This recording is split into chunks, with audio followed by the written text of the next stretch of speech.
I'm the, I'm the song. I carry the flavor. I'm God.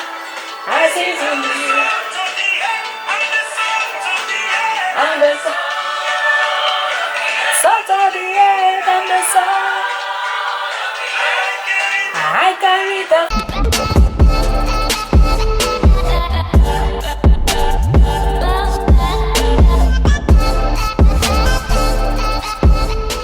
Hi everyone and welcome back to Lizakuks. I'm so honored to be sitting in front of you guys today again, and I want to say thank you so much for the feedback from the last video. Like, I really appreciate it. I'm honored and I appreciate it so much. Anyways, so I think 2 weeks ago, 3 weeks ago, I put out something on my Instagram for people to ask me a few questions, and so I just chose a few of them, and I would love to just answer those questions because some of them are really good and I think I should definitely answer them. And these are definitely what I think, and these are my opinions. So if you have anything else to add on to it, why not? Feel free to comment in the comment section. I would love to learn from you pertaining each of the questions that I'm about to answer. And yes, please not judge. Let's not judge because it's my opinions, what I think, what I do. And so yes, please add yours if you have anything to say. So let's get straight into today's video. So the first question says, how do you balance ministry and schoolwork? I've answered this question before, but it was in relation to Paysold, which is my charity organization.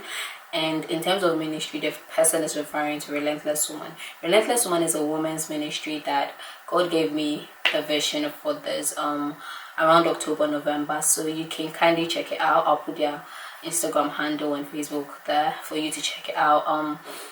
Relentless Woman is a women's ministry, as I said, and it's based in the UK, it's based in Ghana as well. So please check us out, check it out and everything. And if you would love to be a part of it, why not send me a message and definitely you're on. When I saw this question, the first thing I thought of was priorities. Obviously, I know I have something to be doing in terms of school and stuff like that. Definitely ministry will have to be on a down low for me to be able to finish. If I have something to do with ministry, school has to. So it's about priorities, and I'm a very organized person, so I organize a lot and I prioritize. So I have to be on the WhatsApp page to check out what the girls are up to in Ghana, what's going on, is everyone okay, stuff like that. I know, okay, maybe after lectures around 7 I can go online for about 2 hours, because when you go online you see a lot of people still messaging you and stuff. You need to be able to be an organized person. You need to be able to be disciplined to be able to handle certain things, because you go online, everyone is WhatsApping, and you're going to reply everyone's WhatsApp message and start a whole conversation, and then you would know that you have to read before class the next day, stuff like that. So I have to be disciplined. There were times when it was with Paysold, I used to go online only during weekends because of school. So it's about priorities, it's about how organized you want to be. And if I know that I have to be focused on Relentless Woman because there's a program coming up, I have to hype it on Instagram or Facebook, stuff like that. I have to be disciplined. I have to be able to prioritize, and I have to be organized. So those are the ways that I balance the two. The next question says, what were your down moments and how did you overcome them? When you say down moments, obviously there are so many, but I'm so sorry to say there are so many, but there are so many. But let's say this year or this thing, my down moment was definitely when my first semester results came and then they were not the best, and I didn't expect that. That would be my down moments. And how I came them, I prayed. As I said, there were times when I had to fast, I had to pray. There were things that were going off that I didn't expect to go off. So definitely I overcame most of them by praying. I overcame them by being focused and trying to do better. So obviously my results are low. Why are they low? Why don't I work on them? Why don't I pray about them and stuff like that? So those are the ways that I overcame them. In terms of ministry, my down moments are when someone comes to me and says, look, I don't want to be a part of this, look, I don't want to do this, I don't want to be a part of it, blah blah blah. Those are down moments. But there are some people who are going to be there for you for a season. There are some people who are going to be there for you long term and stuff like that. It's life. So I overcome them by just having to be confident, having to be strong minded, and having to realize that God even said that at a point we'll have to leave our families and follow him, stuff like that. So you lose some people along the journey and stuff like that. So I have to be disciplined. I have to be strong-minded and strong-willed. So yes, those are the ways that I overcome my lowest moments, and I listen to a lot of music as well. How do you resist temptations such as sex? What a question. Brother, sister, let's get into it. How do you overcome temptations such as sex? Flee. As fast as your legs can take you. I said flee. So 2 Timothy chapter 2 verse 22 says, avoid the passions of youth and strive for righteousness, faith, love, peace, together with those who with a pure heart call out to the Lord for help. And then the King James Version talks about how you should flee from, lustful stuff or lustful youth. I would say you should flee. I know someone will be like, what do you mean by flee?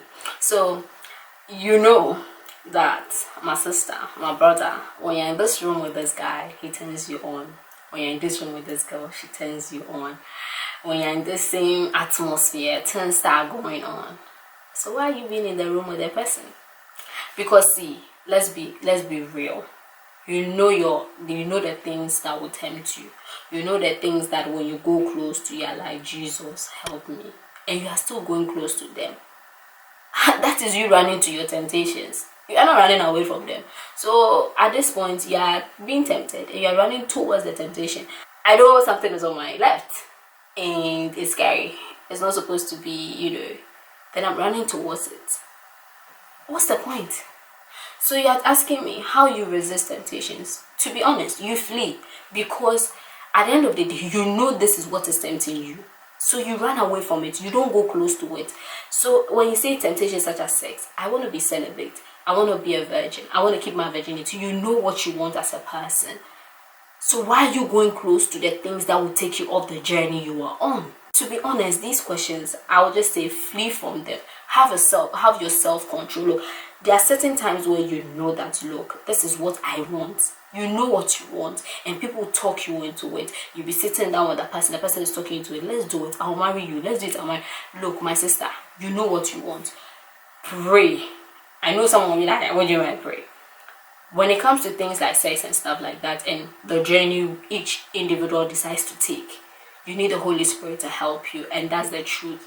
There are certain things that, look, if you don't pray and say, oh God, God, God, we are all humans. You just be all over the place. So you need to have the self-control. You need to invite the Holy Spirit to be with you all the time, and you need to flee when you see the temptation coming. Flee. I'm done. That's how I answer the question. Should we clap for each other? Yeah, I'm done. Okay. The last question says, how to overcome depression. Okay. I don't know when I'm posting this video, but I'm hoping that by the time I post this video, I would have posted my blog piece concerning this. I wrote a piece about depression and the 5 or 6 or something Bible verses that helped me when I was going through depression. Depression, I've done a video about it, is a killer, to be honest. Deep killer. And people who are in the UK, to be honest, depression is so common, like it's so bad, especially with university students. It's so common. I think I'm the only one going through it, and I'll end up speaking to someone, the person has gone through it or is going through it. It's about, like, it's crazy. Depression is so crazy in the UK. But how to overcome it? I didn't go and see a counselor.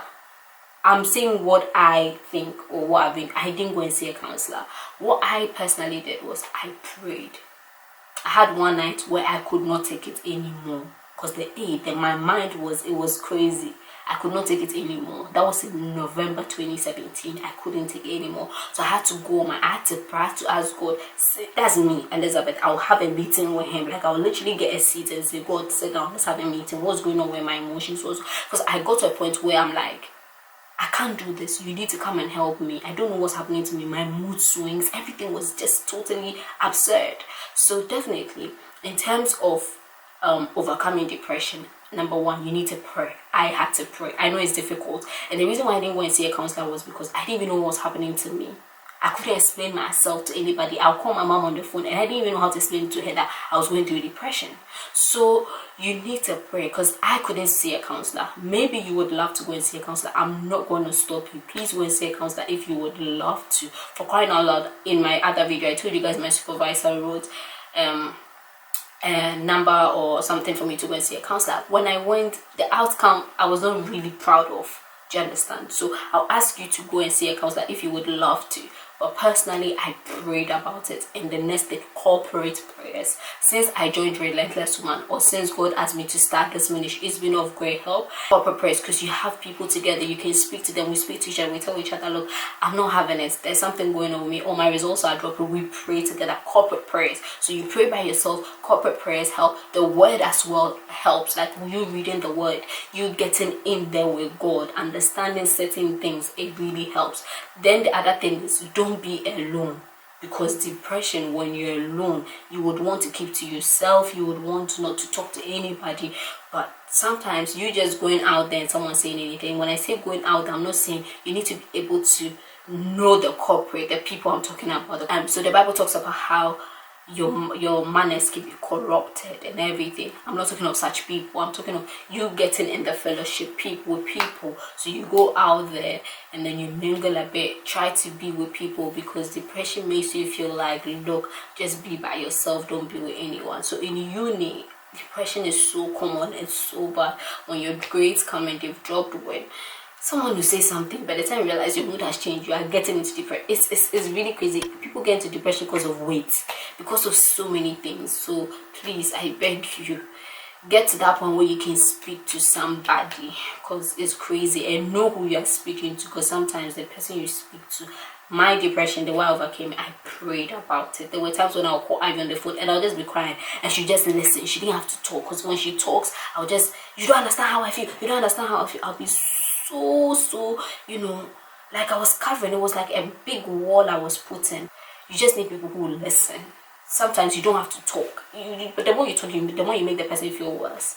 Okay, now I'm going all over. So yes, this is how I overcame my depression. So just please look into it. And let me know what you guys think about all the questions that I've asked. If you have something to say, if you're into ministry, how do you balance it with work, with schoolwork? Please answer that. What were some of your down moments this year in 2019, and how did you overcome them?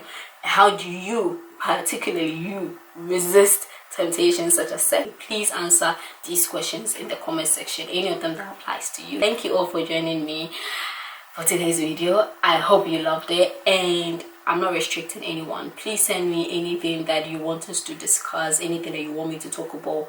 I will definitely talk about it. How to save in uni, yeah, anything, just send it to me, and girl is ready to talk about it. So thank you all. I would love you to like, to share, and to subscribe. Thank you, and join me in my next video. Bye for now.